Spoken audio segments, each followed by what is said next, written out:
你是我老婆，是领导干部的家属，所以政治规矩你得懂，不能把社会上的、外面的那些负面影响带到家里来，一丝一毫都不行，明白吗？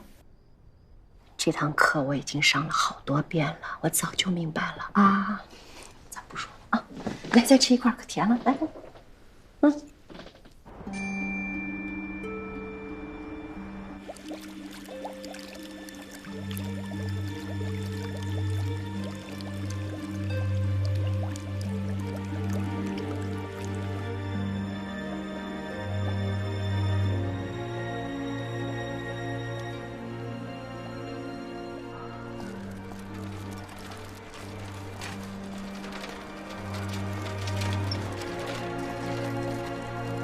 你坐，坐，躺着，坐，好，躺着，一天到晚老躺着。哎呀，哎，趁中午休息的时间来看看您。院里这么多事儿，那么忙，你就别来了。我今天来啊，一是探病，二是有件事儿想跟您汇报汇报。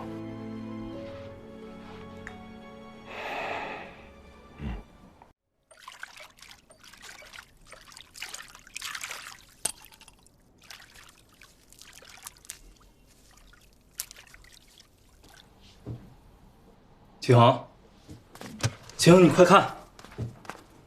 啊，他是不是在船上杀人？哇，这个案子关注度很高啊！你看，点击率都过1000万了。就是他抓走了姐姐。他眉头上疤痕，我是不会记错的。如果要是这样的话，等这个案子审完了，我好好跟公安机关说一说，让他们再重新调查一下。行了，他怎么可能说实话？ 你答应过我的，你说一定会找到姐姐的，现在说话不算话了。我不是说话不算话，我是在跟你讲道理。那法律的事情，怎么能随随便便就做交易呢？这都5年了，要有别的办法，早就找到姐姐了。现在这是最好的机会，你就这么不在意我姐？我不是不在意你姐姐，一个案子归一个案子，你不能都掺和在一起啊。你还是不相信我？ 哎，郭伦，郭伦，你去哪儿啊？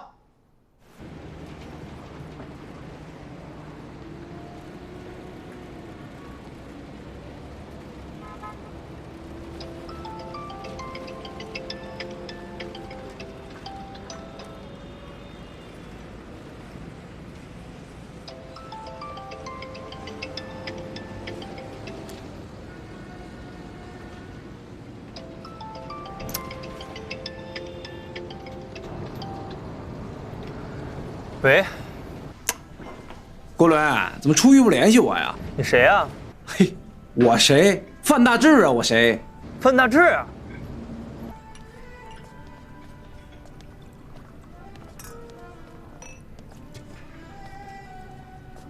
范大志。阿伦，兄弟，想死我了，想死我！终于回来了，太久没见你了。头发短多了，你也帅了呀！来，坐，怎么样？还好吗？在里边特苦吧？哎，行，没事啊。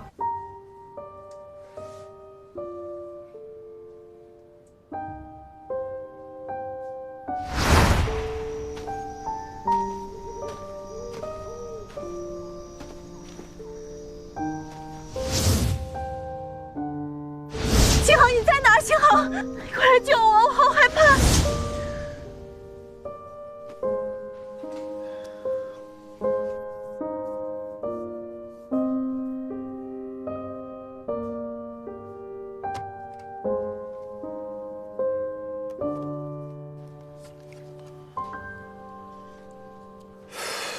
我可多话想跟你说了，我这一肚子话呢。哎，你不在这日子呀，我真无聊啊！天。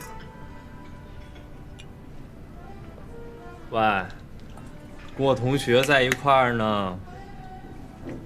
我知道。行，我给你发个定位，可以了吧？啊，发定位，一个特别多事儿的姐姐。哎呦，现在连姐姐都泡了，无聊不无聊？正经点啊！哎，正经，说个正经事儿啊。我现在呢辞职了，我打算创业，做游戏公司，怎么样？有没有兴趣跟我一块干？我现在很多东西还是学习阶段，现在学黑客技术，我还不够成熟。没事儿，你那技术我还能不知道吗？黑客别黑了，我告诉你，现在就做游戏，手机游戏，我跟你说大挣，怎么样？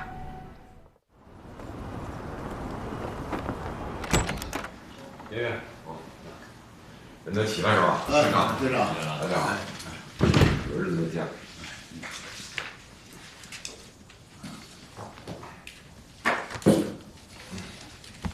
审委会25个人，到了17人，2/3以上，可以开始。哪位同志先说？我先来吧。好，肯定大家都有一些自己的分析判断，我也有自己的看法。但是说之前呢，我还是想先听听，恐怕大家也都想先听听分管刑审的齐副院长对这事的指导意见。确切说吧，就是对3位被告如何定罪量刑。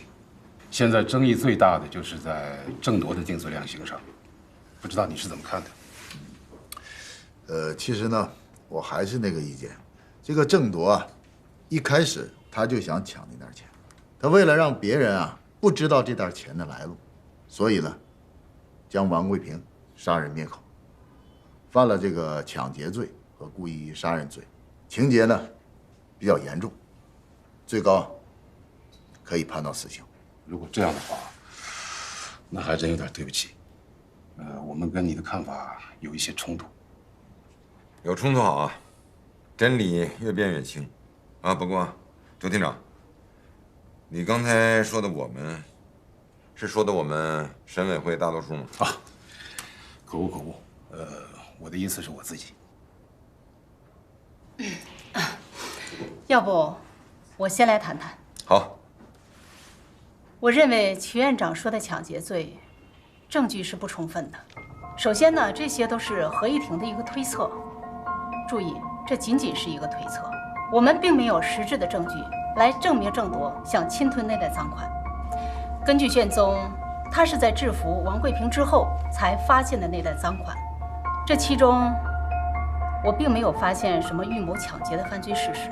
我同意董厅长的意见，我判定抢劫罪不成立。他捅王贵平的最后一刀，鉴于当时当地的实际情形，按照故意伤害罪中的防卫过当原则，我认为对他酌情予以减刑是符合法律精神的。我不同意。老牛，审委会尊重每一位同志独立选择。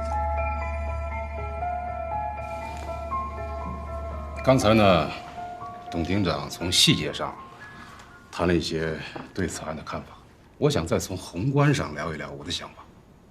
咱们国家的司法实践呢，是一个逐渐完善和进步的过程。最高法这些年一直都在强调慎用死刑，这个慎，就是要我们谨慎，能给人真正悔过自新的机会，那才是善良的法治。这个卓厅长的意见呢，我想啊，我赞同一部分。慎用这个死刑啊，这个慎，除了谨慎，还有审慎，是我们对死刑、对法律的一种敬畏的精神。除了敬呢，我觉得还有畏。在这个王贵平受了伤的情况下，郑铎呢，就轻而易举地剥夺了他人的生命。在这种情况下，我们还是要谨慎的不判他死刑，那杀一个人的代价就太轻了。那么我想问一下，那咱们法律的威慑力何在？说得好啊！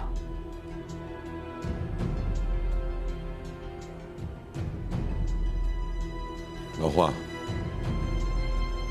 你说说。啊，刚才前面几位同志啊，争议也很激烈，我想让大家看看网民在这个问题上的反应。这几天我搜了一下，是的，找到了。刘婷，你先看看这篇文章。这篇文章到昨天晚上为止，光留言的人数已经超过了1万。这个发帖子的人认为啊，这个郑铎他就是个英雄。要不是他，废手渔船他永远不可能安全的回来。那么渔船上的另外2个人呢，也不可能幸存，甚至银行的结案也将石沉大海啊。洛天啊，你的意思，郑铎还成了英雄？那是不是我们还应该送他一面锦旗啊？啊？哎呀，牛婷啊，这个嘛，也不可否认，他毕竟是救了2个人嘛。哦，你的意思是说，一个抢劫犯要是杀了一个毒贩，并且抢走了毒贩的钱，那反而是为民除害了啊！老牛，你这是抬杠啊！这分明是2码事嘛！这怎么2码事呢？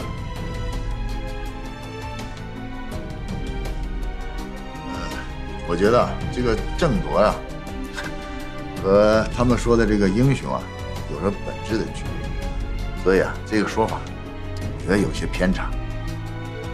确，王贵平的死，霍廷的意见也是一种参考。我看要不这样，既然大家的意见总是不能统一，还是走程序。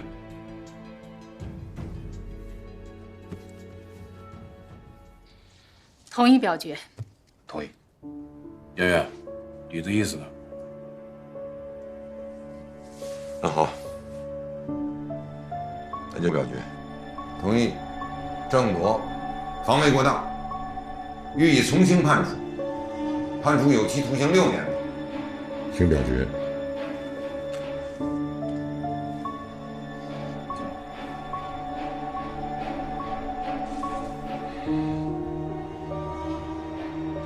审委会一共到会17名委员，9票已经过半了，通过。徐主咱，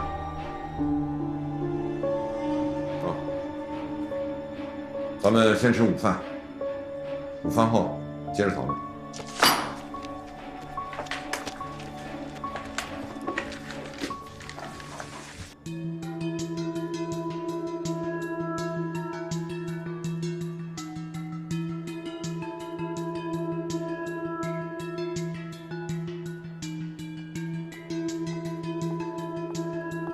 罗总，你看，广场门口的视频也传到网上了。这静坐抗议的人比我们预想的要多。我没有别的要求，只有一个要求，就严惩凶手。您呢？我没有什么想说的，我只想让凶手伏法。有很多网络红人大 V 都参与了进来，这是一呼百应啊。于主任说，其实我们可以组织更多的人。1天也就100块钱，不过就是坐在那哭一哭，很轻松的。人多人少不重要，关键是能让吴书记看见就可以了。李秘书，这都是家属吗？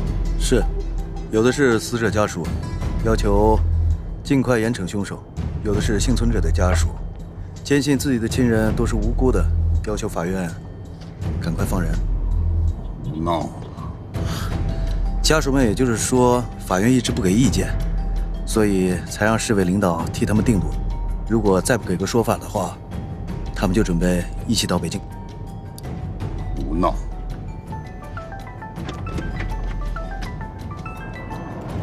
哎，赵林书记，是我。什么？把上访书都递到省委去了？中院不可能懒政惰政。不会包庇罪犯。好，是的，请赵林书记放心。啊，好。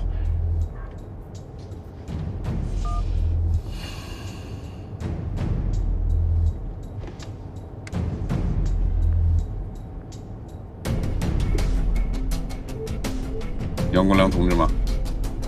虽然说这个王贵平也不是什么好人，但是郑铎他明明是在处心积虑的抢劫杀人，才判了6年。我看照这么下去，用不了2、3年他就可以检验出来了，真是气死我一个脑细胞。不，要是照这样发展的话，再过1、2年你就被气死了。我现在就要被气死了。喂，杨院。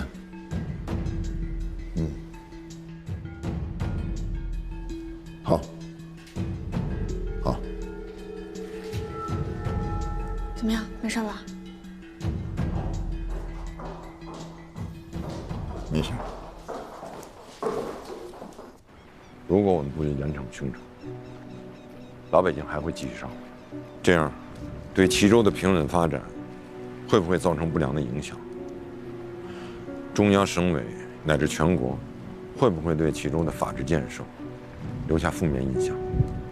投资者对齐州的投资环境会不会丧失信心？总之，这一切后果我们都要考虑，不能让老百姓对政府丧失信心。领导还询问情况，对郑铎的量刑感觉到诧异，问在法理上能不能站住脚？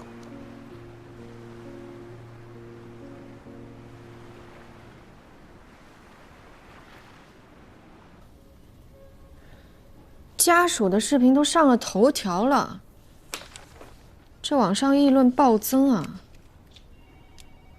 从昨天开始，竟然还有一个网上发起的在线静坐活动。静坐活动，我看看，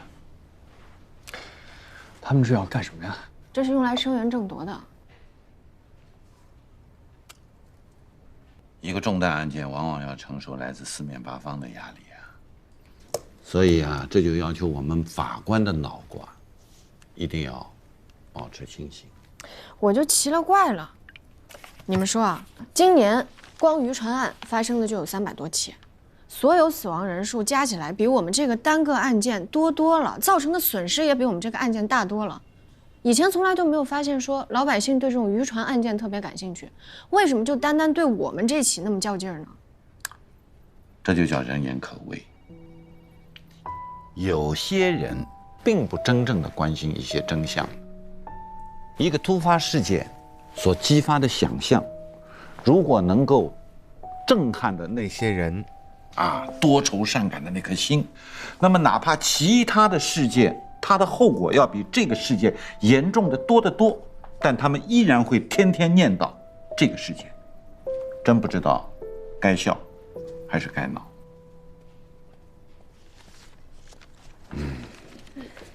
刘婷，时间到了，该开会了。哦，好，我马上过来。秦文静在杀死王贵平上属于共同犯罪，按情节应该定为故意伤害罪的帮助犯罪。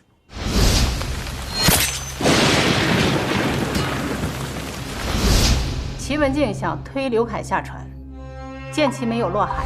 老婆，你知道我是爱你，老婆。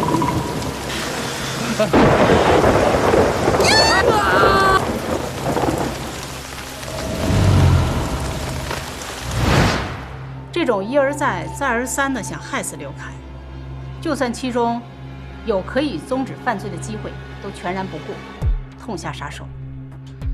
这属于含有主观恶意的故意杀人罪，依法予以严判。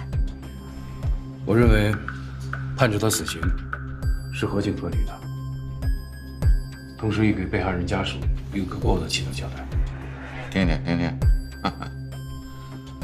上午还在说慎用死刑，尊重生命，下午说变就变了，这是典型的双重标准嘛，是吧？谁双重标准？怎么就不是双重标准呢？我这是就事论事。哎，张远，老牛，大家争论的很激烈啊。杨院，我说一下齐文静的情况。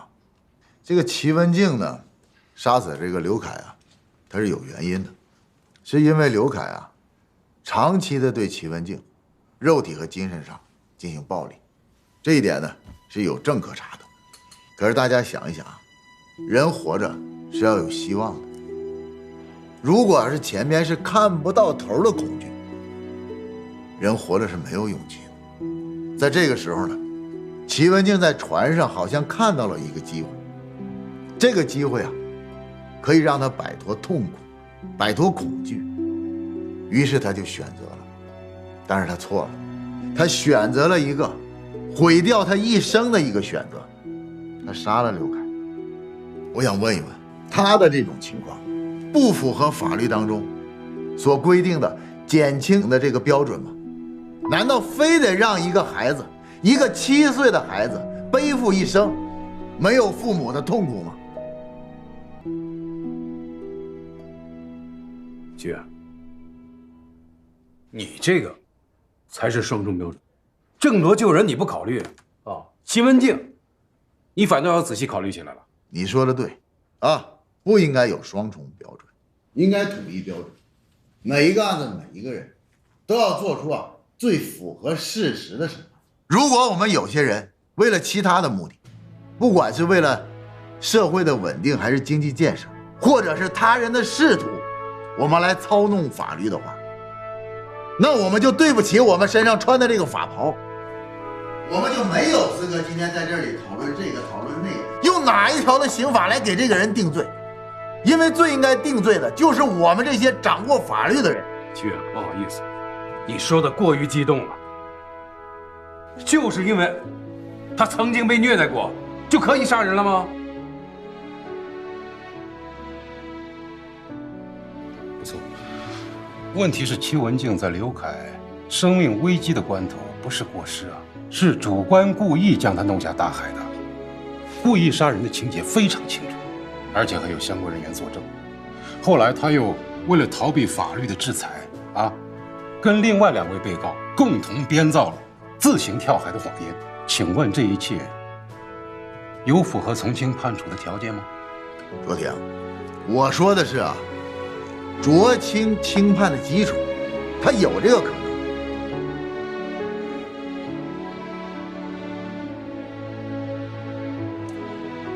既然这样，看法尖锐对立，无法统一，还是投票表决吧。我同意。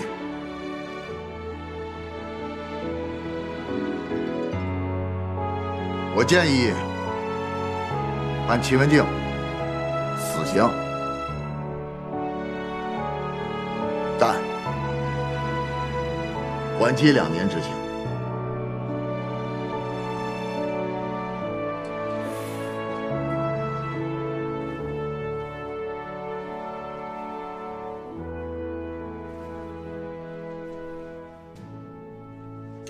8票，差1票。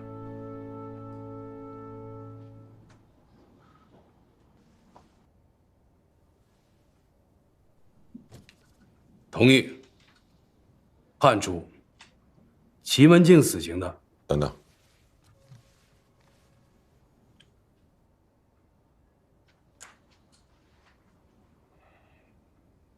我同意判处齐文静死刑，缓期2年执行。9票，9票，死缓，通过。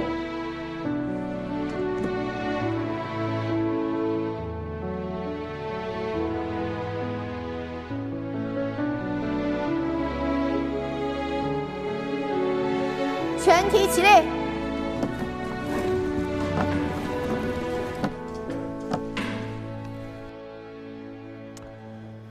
现判决如下：合议庭经过充分讨论后，一致认为，被告人齐文静杀死王贵平，犯故意伤害罪，判处有期徒刑3年；杀死刘凯，犯故意杀人罪，判处死刑，缓期2年执行，剥夺政治权利终身。数罪并罚，决定执行死刑，缓期2年执行。被告人李宇犯故意伤害罪，判处有期徒刑3年，缓期3年。被告人郑铎犯故意伤害罪，判处有期徒刑6年。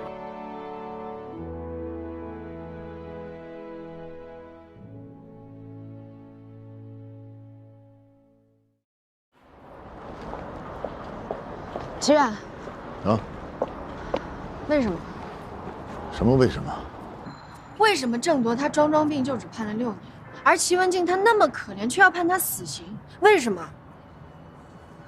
郑铎这个事情啊，既成事实，我们尽力了，无法改变。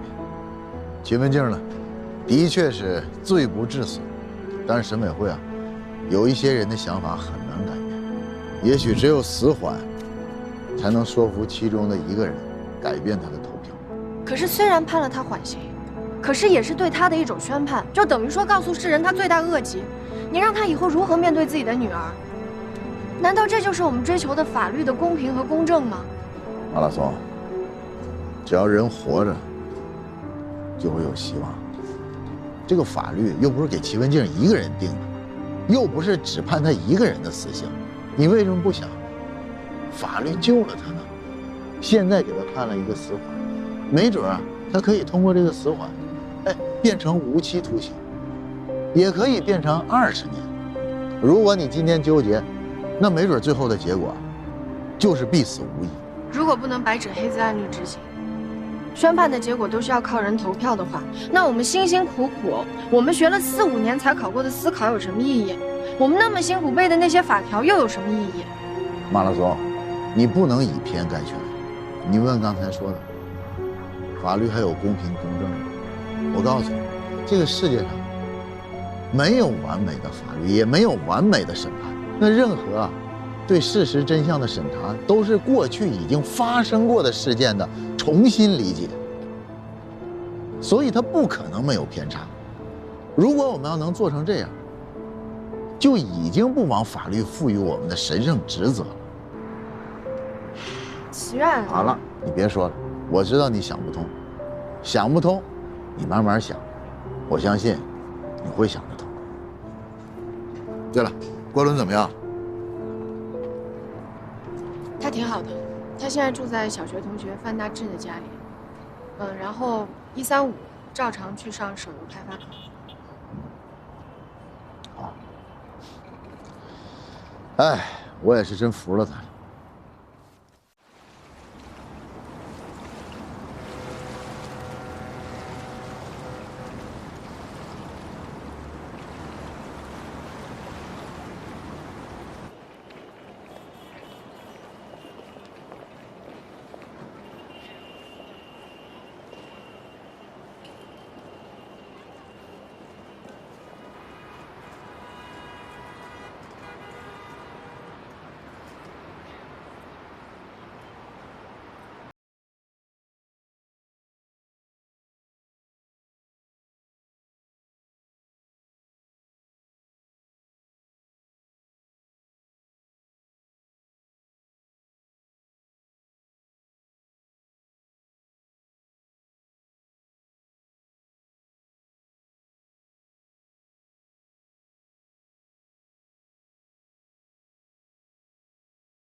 我问你，你是不是也是渔船案的法官之一？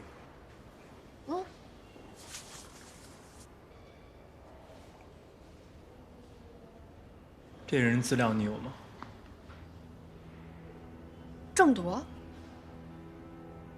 你要他的资料干嘛？我严重怀疑我姐的失踪跟他有关。你有证据吗？我亲眼所见。我清楚记得，当时在游乐场，我姐是被一个左眼旁边有疤痕的男人带走的。郑铎他也的确左眼旁边有一道疤，可是这世界这么大，不一定只有他一个人是这样的。桂纶，你姐姐这事儿已经过去了很多年了，你真的还能记得住那个人的长相？你真的能够确定那个人就是郑铎吗？我不确定，但是我的直觉告诉我，他一定有问题。什么问题？你想啊，渔船上有8个人，死了5个，而且其中1个还是记者，这也太巧了吧？你说胡白啊？胡白他可不是被郑铎给杀死的，他是被那个逃犯王贵平给杀死的。谁能证明？什么意思啊？我是说，谁能证明胡白一定是被王贵平杀死的？换句话说，就是谁能证明胡白就一定不是被郑铎给杀死的？这也太巧了，只要有这个人在，就一定有记者出事儿。这该不会只是我们的臆想吧？哎，我问你，你到底帮不帮我查？不帮我查，我走了啊！哎呦呦，你别急，我又没说不帮，我帮。谢了啊。哎，你刚才那个，特牛。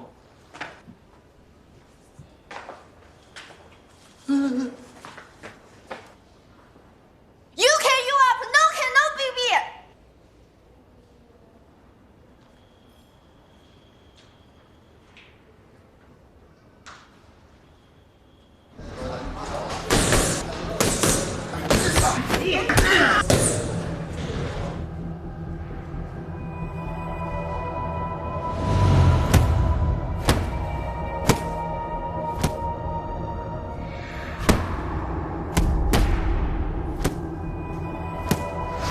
雷锋，我想郭念的案子会有进展。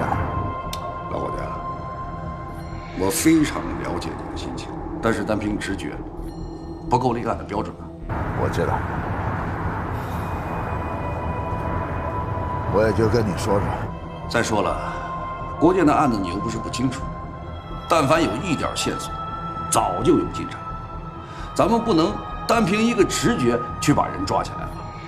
还有啊，这个郑铎现在已经在监狱里。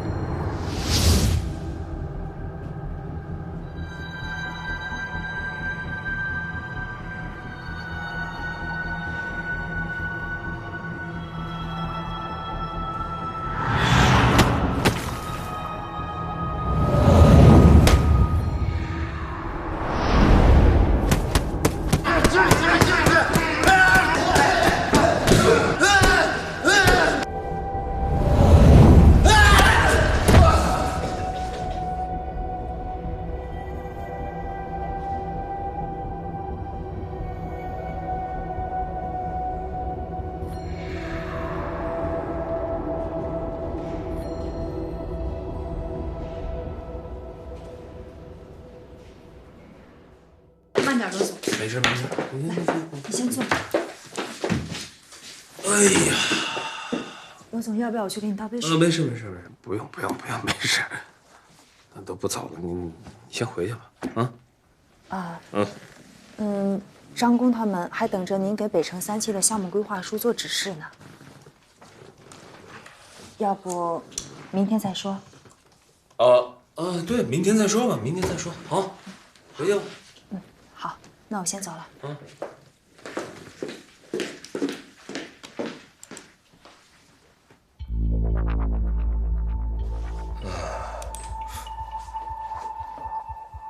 跟我作对是吧？那只能跟你说拜拜了。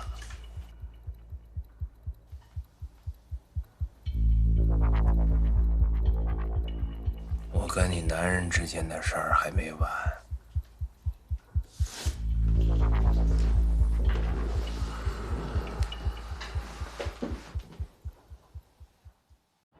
哎，怎么着？真想好了，不跟我这住了？你回去干嘛去？再不回家，谁去监督他去找我姐啊？那倒也是。哎，要不然这样吧，我送你回去，正好啊，我这好长时间没见你姐夫了，一肚子话想跟他说呢，怎么样？不方便，我先不回家，先去参加他一个亲戚的生日。不是，那你带我一块儿不就完了吗？不方便，走了。别呀，不是你带我跟你一块儿呗，走。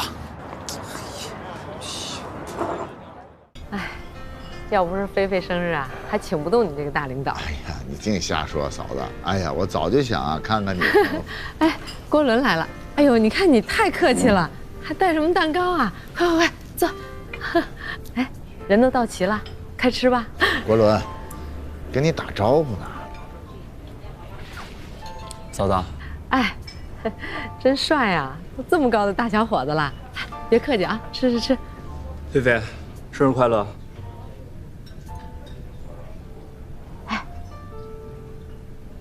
菲菲，你郭伦叔叔祝你生日快乐呢。哦，谢谢。菲菲，哎，眼睛好点了吗？好什么呀？你堂哥虽然生意做得算是不错，可他常驻外地，忙得不可开交。毕竟全公司这么多口人，要张嘴吃饭，就我一个人，在这办着街道幼儿园，既当爹又当妈，也想不到什么好办法能帮到他。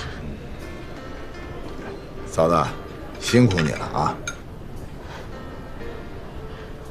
菲菲倒是不愁吃不愁穿，可就她这眼病，也不知道以后有没有小伙子能看上她。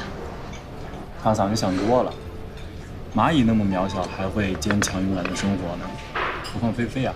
国伦说的对，去过好几次医院，那个贾大夫啊，还是那句话，他这个情况只能角膜移植，可角膜不是说有就有的，要排队。我想，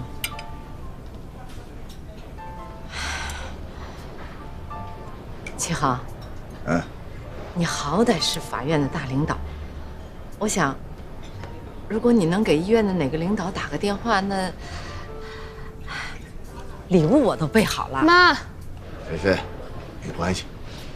嫂子，这个事儿啊，恐怕有点难办。别说我不认识这个医院的领导，你就算认识，你像菲菲，她这种情况的人，在医院里边成百上千的都排着队呢，咱们去加塞儿不是特别好。哎呀，行了行了，办法会有的。嫂子，哎，咱们一起祝菲菲生日快乐，啊！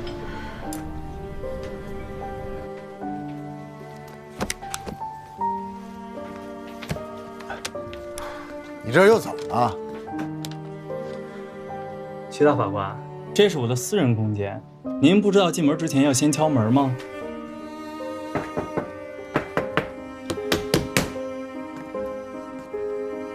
你又怎么了？齐恒，我问你，别人家亲戚都是亲戚，您齐大法官的亲戚就不是人了是吗？你什么意思啊？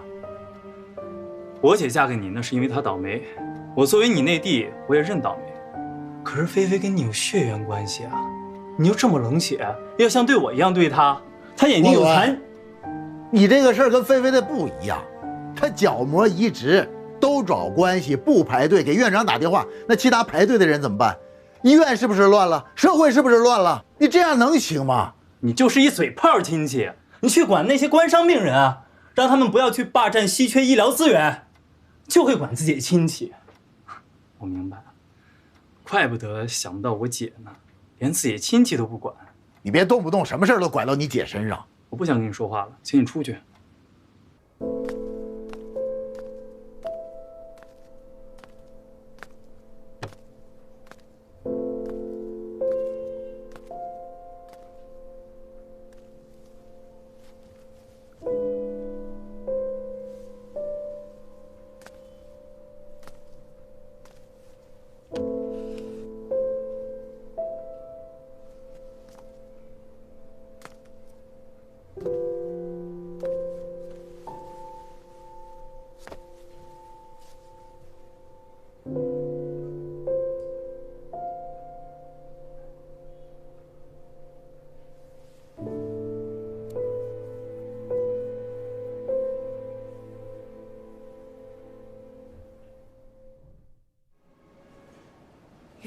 制改革全省政法系统学习论坛。素衣山假日饭店周末2天自由报名。素衣山，这个周末那是不是有个美食节呀？是我听说那儿有个国际美食节，怎么样，去不去？去啊，必须得去。好，那么我从今天开始就不吃饭了，我准备到了周末好好吃它1顿。啊，不对，狠狠的吃它6顿。啊不，连上宵夜狠狠吃上8顿。8顿。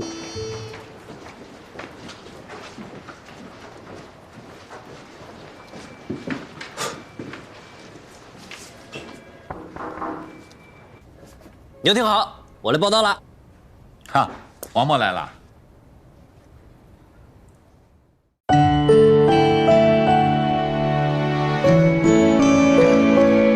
我听见回声来自山谷。